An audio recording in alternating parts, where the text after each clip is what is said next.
আজকে আমরা মোলের ধারণা সম্পর্কে পড়ব। মোলের ধারণা সম্পর্কে পড়ার আগে আমাকে অণু, পরমাণু এবং তার আণবিক ভরের সম্পর্কে জানতে হবে। সেটা কি দেখো, এখানে কি বলেছে, প্রত্যেকটি একক পরমাণু যুক্ত হয়ে অণু গঠন করে। এই জায়গাটাকে বুঝতে হবে, প্রত্যেকটি একক পরমাণু যুক্ত হয়ে অণু গঠন করে এবং প্রত্যেকটি পরমাণুর একটি নির্দিষ্ট ভর রয়েছে।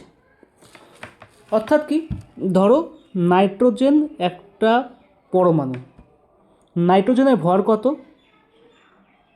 14। ঠিক আছে, নাইট্রোজেন একটা পরমাণু, যখন এর সঙ্গে যখন আরেকটা নাইট্রোজেন যুক্ত হবে তখন এটা কি হবে? N2, অর্থাৎ নাইট্রোজেন একটা অণুতে পরিণত হলো। এটা হচ্ছে একটা অণুতে পরিণত হলো। যদি একটা নাইট্রোজেনের ভর 14 হয় তো দুটো নাইট্রোজেনের ভর কত? আরেকটা 14 যোগ করতে হবে, অর্থাৎ N2-র মান হচ্ছে 28। N2-র পারমাণবিক ভর হচ্ছে 28 বা আণবিক ভর হচ্ছে 28। 14 14 28 এটা বলা হয়েছে। এবার দেখো পরের লাইনে কি বলেছে, পদার্থের একটি অণুতে উপস্থিত সব পরমাণুর পারমাণবিক ভরের সমষ্টি হলো অণুটির আণবিক ভর। তাহলে এটা কিসে পরিণত হলো? অণুটির আণবিক ভরে পরিণত হলো। এইবার আমরা যদি বলি জল, জল কি? H2O, হাইড্রোজেনের দুটি পরমাণু রয়েছে এখানে, তার 2 মানে দুটি পরমাণু রয়েছে। N2 মানে দুটি নাইট্রোজেন পরমাণু রয়েছে, দুটি নাইট্রোজেন পরমাণু যুক্ত হয়ে অণু হয়েছে। তাহলে হাইড্রোজেনের পারমাণবিক ভর কত? 1, তাহলে ইন্টু 2 যোগ অক্সিজেনের পারমাণবিক ভর কত? 16, তাহলে কত হলো আলটিমেটলি? 2 যোগ 16 সমান সমান 18। তাহলে এটাকে আমরা ইউ একক দ্বারা প্রকাশ করব। আগে AMU দ্বারা প্রকাশ করা হতো, বর্তমানে এটা ইউ দ্বারা প্রকাশ করা হয়। তো দেখো এখানে দেখো 18U বেরোলো, তাহলে এটা কি বেরোলো? 18U, এটা বেরোলো হচ্ছে আণবিক ভর বা পারমাণবিক ভর। কার? জল। H2O মানে জলের আণবিক ভর বা পারমাণবিক ভর। বোঝা গেল কোনটা বলা হয়েছে আণবিক ভর বা পারমাণবিক ভর? চলো আরেকটা দেখি, কার্বন ডাই অক্সাইড দেখি। যদি আমরা কার্বন ডাই অক্সাইড দেখি, CO2, সি মানে কার্বন, কার্বনের ভর কত? কার্বনের ভর হচ্ছে 12। অক্সিজেনের ভর কত? 16। কটা অক্সিজেন আছে? দুটো অক্সিজেন, ইন্টু 2 প্লাস করে দিতে হবে টোটাল কার্বন ডাই অক্সাইডের ভর বের করার জন্য। তাহলে কি হচ্ছে? 12 প্লাস 16 দুগুণি 32। তাহলে আলটিমেটলি কত হলো? 44U। তাহলে কার্বন ডাই অক্সাইডের আণবিক বা পারমাণবিক ভর হচ্ছে 44U। ঠিক আছে, এটা বোঝায়। এবার দেখো এই আণবিক ভর বা পারমাণবিক ভরের সঙ্গে মোলের কী সম্পর্ক? আণবিক ভর বা পারমাণবিক ভরের সঙ্গে মোলের সম্পর্ক কি আমরা দেখব। পরে পেয়ে চলে আসছি। দেখো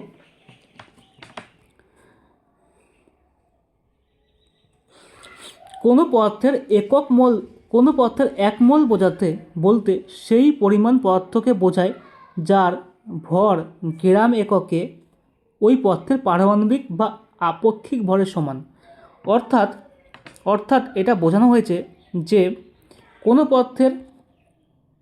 কোনো পদার্থের 1 মোল বোঝাতে, মানে 1 মোল বোঝাতে সেই পদার্থের ভর গ্রাম এককে পদার্থের পারমাণবিক বা আণবিক ভরের সমান। অর্থাৎ আমরা কার্বন ডাই অক্সাইড এর আণবিক ভর বের করেছিলাম 44U। এটাই হচ্ছে এই 44U যে আণবিক ভরটা বের করলাম, এইটাই হচ্ছে 1 মোল। অর্থাৎ যখন এই ইউটা যখন মোলে পরিণত হবে, এই আণবিক ভরটা যখন মোলে পরিণত হবে তখন এটা গ্রাম এককে প্রকাশ করা হবে। অর্থাৎ আমরা বলতে পারি 44 গ্রাম কার্বন ডাই অক্সাইড সমান সমান 1 মোল। জলের ক্ষেত্রে তাই, জলের আণবিক ভর আমরা বের করেছিলাম যে 18U। যখন এটা মোলে প্রকাশ করব তখন এটাকে 18Uটাকে 18 গ্রামে প্রকাশ করব। অর্থাৎ 18 গ্রাম H2O মানে জল সমান সমান 1 মোল। আবার দেখো শুধুমাত্র নাইট্রোজেন পরমাণু, শুধু নাইট্রোজেন পরমাণুর ভর কত? 14। তাহলে 14 গ্রাম নাইট্রোজেন পরমাণু সমান সমান 1 মোল। ঠিক আছে, এটা কি বোঝা যাচ্ছে? সমান সমান 1 মোল। এক্ষেত্রে মোলের ক্ষেত্রে আমরা অণু, পরমাণু, পরমাণু, অণু, আয়ন বা কণা, এইগুলোর ক্ষেত্রে আমরা ইউজ করতে পারি।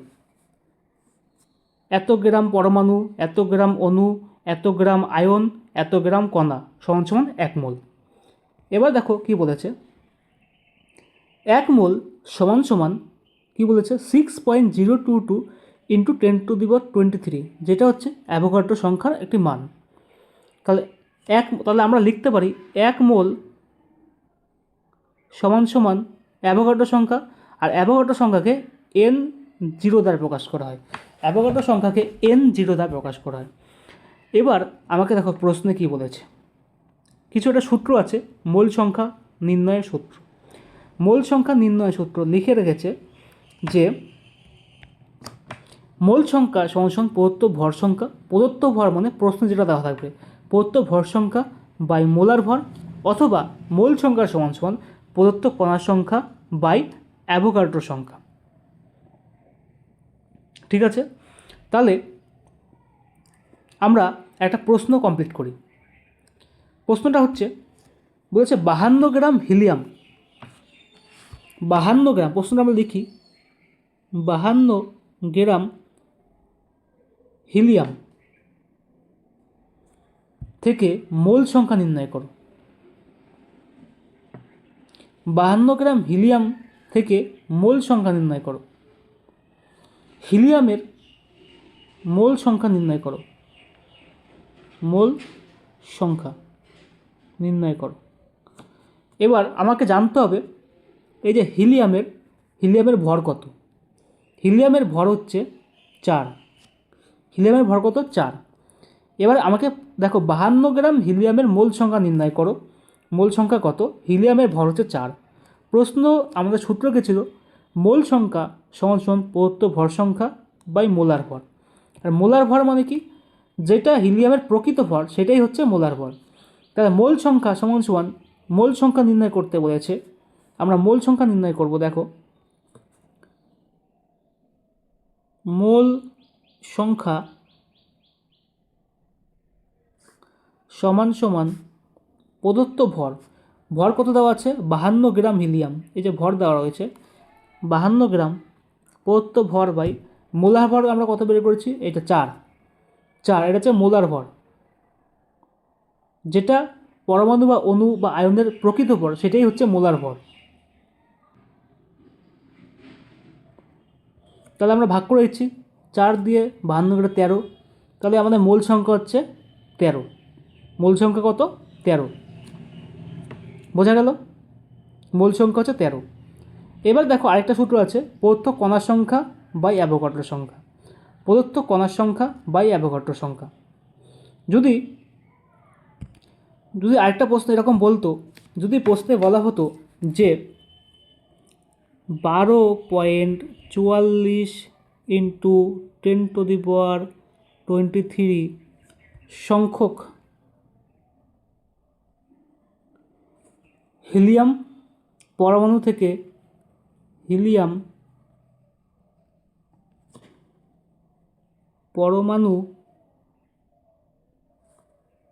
থেকে মোল সংখ্যা নির্ণয় করো।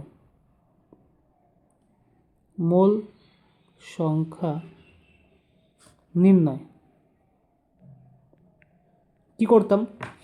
এখানে দেখো প্রশ্নে আমরা লিখেছিলাম যে প্রদত্ত কণার সংখ্যা বাই অ্যাভোগাড্রো সংখ্যা, মোল সংখ্যা সমান সমান প্রদত্ত কণার সংখ্যা বাই অ্যাভোগাড্রো সংখ্যা। তাহলে মোল সংখ্যা, আমরা এটা মোল সংখ্যার এম লিখে রাখছি, মোল সংখ্যা সমান সমান প্রদত্ত কণার সংখ্যা। প্রদত্ত কণার সংখ্যা আমাদের কি ছিল? প্রদত্ত কণার সংখ্যা ছিল 12.44 ইন্টু 10^23 বাই অ্যাভোগাড্রো সংখ্যার মান কি 6.022 ইন্টু 10^23। কাটাকুটি যাচ্ছে 23 কাটাকুটি যাচ্ছে 10^, তাহলে কত হচ্ছে? আচ্ছা, এখানে একটা জিরো হবে, হ্যাঁ এখানে একটা জিরো হবে, তাহলে কত হচ্ছে? তাহলে এখানে একটা জিরো হবে, তাহলে হচ্ছে দেখো 2 × 4 6 × 12, 2 দিয়ে কাটাকুটি যাচ্ছে, তাহলে মোল সংখ্যা হবে আমাদের 2, মোল সংখ্যা হবে আমাদের 2। বোঝা গেল? এটাকে ঘুরিয়ে টুরিয়ে অনেকভাবেই লেখা যায়। যদি বলে প্রদত্ত ভর সংখ্যা, তাহলে কী হবে? মোল সংখ্যা ইন্টু মোলার ভর। যদি বলে প্রদত্ত কণার সংখ্যা, তাহলে কী হবে? মোলার ভর ইন্টু অ্যাভোগাড্রো সংখ্যা। ঠিক আছে, এভাবে ঘুরিয়ে আল্টারনেট করে লেখা যায়। যেটা বের করতে বলবে সেটাই সূত্র থেকে বের করা যাবে। বোঝা গেল? সিম্পল, একদম সিম্পলভাবে বোঝানো হয়েছে। তোমরা আরেকবার করে দেখো, অবশ্যই তোমরা বুঝে যাবে। আরেকটা আছে যে এসটিপিতে কোনো গ্যাসের মোলার আয়তন 22.4 লিটার।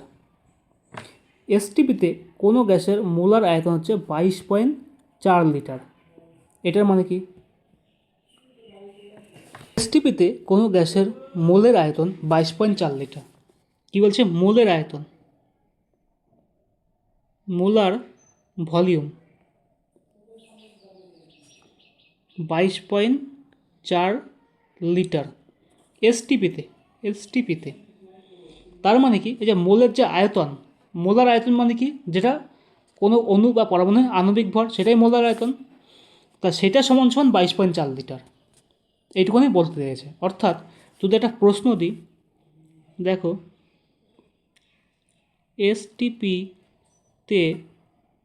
এসটিপিতে 2.24 লিটার CO2 এর ভর কত? তাহলে কি হবে? এবার কার্বন ডাইঅক্সাইড আমরা একটু আগে বের করলাম, CO2, কার্বন ডাইঅক্সাইডের প্রকৃত ভর কত? 44। যখন মোলে কনভার্ট করবো না, 44 গ্রাম বলেছে। আমরা একটু আগে বললাম যে মোলার ভলিউম সমান 22.4 লিটার। অর্থাৎ আমরা ঐকিক নিয়মে লিখতে পারি এইভাবে,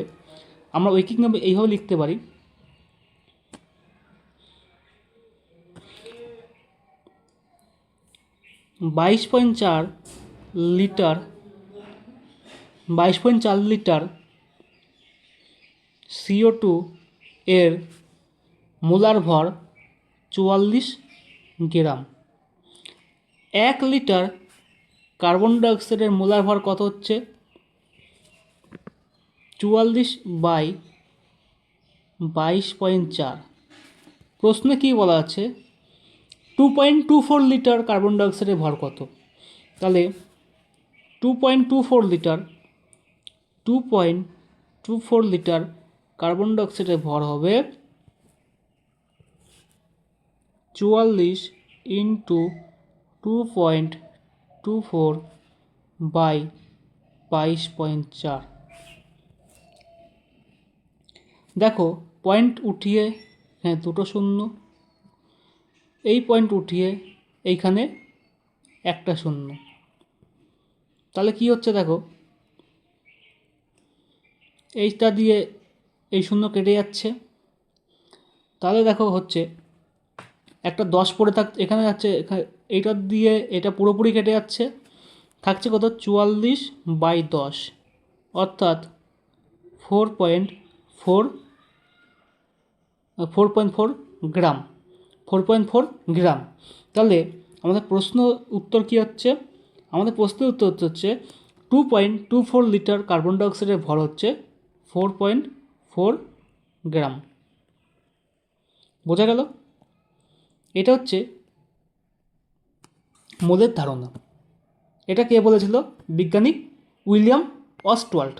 এটা বলেছিল বিজ্ঞানী উইলিয়াম অস্টওয়াল্ড। এই যে লেখা রয়েছে, বিজ্ঞানী উইলিয়াম অস্টওয়াল্ড মোলের সম্পর্কে প্রথম ধারণা দেন। বোঝা গেল? না বুঝলে আরেকবার দেখো, আস্তে আস্তে দেখবে, অবশ্যই তোমরা বুঝে যাবে। এবং অঙ্কগুলো একটু দেখবে, অবশ্যই তোমরা ধারণাটা বুঝতে পারবে যে কি বলা হয়েছে, আমরা কি করলাম। ঠিক আছে?